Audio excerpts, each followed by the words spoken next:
Good morning, students. Up till now we have seen the calculation of current ratio and liquid ratio. Now the next one, there is efficiency ratios. Now what is efficiency ratio?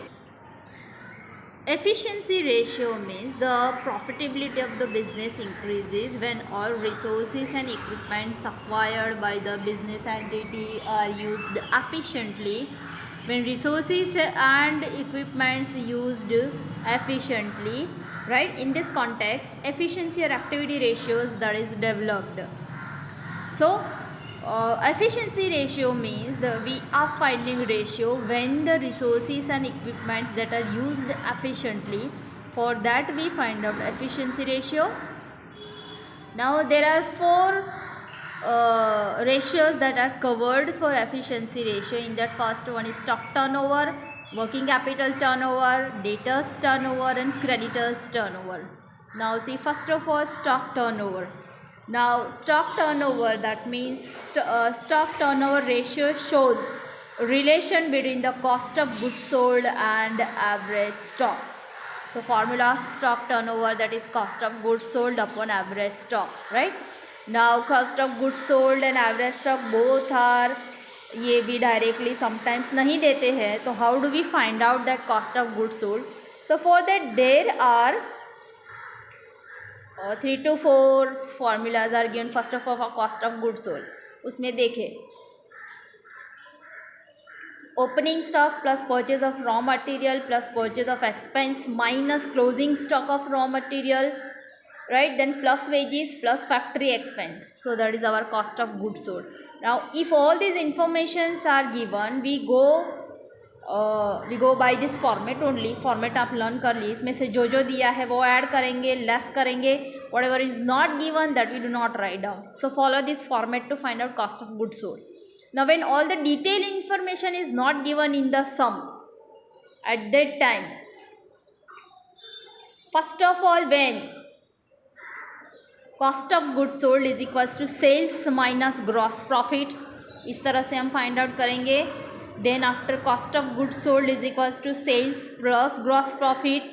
इनके loss दिया हो तो whenever gross loss is given in the sum, cost of goods sold is equals to sales plus gross loss, and for average stock, opening stock plus closing stock upon 2, right? Learn all the formula because you have to follow this formula only to calculate the stock turnover ratio. Then after next one, that is working capital turnover ratio. Formula of working capital turnover, that is sales or cost of goods sold upon working capital, right? This is the formula.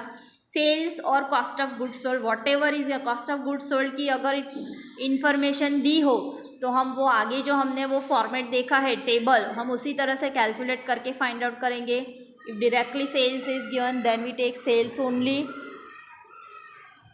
upon working capital, right? Okay. Then after, now whenever sales directly is not given, related to sales other information is given, then formula of sales, that is sales minus sales return. आप अगर कोई भी working करें तो आपको वो remember that final account में हम किस तरह से वर्किंग करके आउटर कॉलम में जो अमाउंट लिखते थे, we have to follow that process only. Sales हम सेल्स माइनस सेल्स रिटर्न करके ही आउटर कॉलम में लिखते थे, right? So sales minus sales return. Working capital, that is current asset minus current liabilities, that is the formula of working capital. So remember this. Debtors turnover ratio, right? Here we find out debtors turnover ratio. Formula of debtors turnover ratio, that is credit sales upon average trade receivables. For the average trade receivables, formula is opening trade receivable plus closing trade receivables upon 2.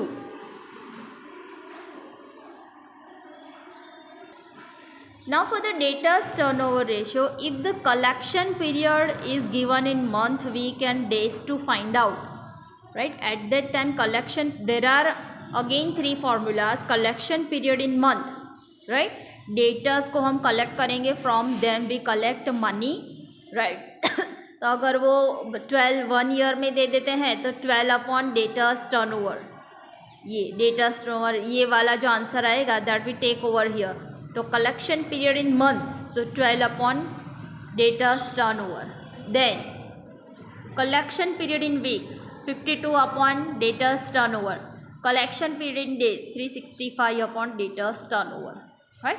So this is how we find out collection period in month, days and week.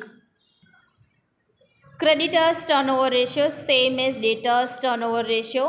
Creditors turnover, credit purchase upon average trade payables. Average trade, formula of average trade payables is equals to opening trade payables plus closing trade payables upon 2, और ये दोनों भी सम में particulars के form में दिए होंगे. Right. What is the objective? That from this ratio it can be ascertained that how many times creditors and bills payable are emerged due to credit purchase. Credit purchase से कितनी बार हमें creditors and bills payable के transactions arise हुए हैं. This is the motive for to find out creditors turnover ratio and debtors turn and vice versa for the debtors turnover ratio. Now to find out that collection period for the debtors, so in the same way payment period for creditors, हम कितने time में पे back करते हैं. So the payment period in month 12 upon creditors turnover, payment period in weeks 52 upon creditors turnover, the payment period in days 365 upon creditors turnover. Right.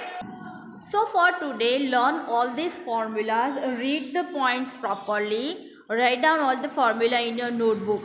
So from tomorrow, I'll start sums for all these efficiency ratios. So for today, learn all these formula, write down formulas in your notebook. Right? That's all for today.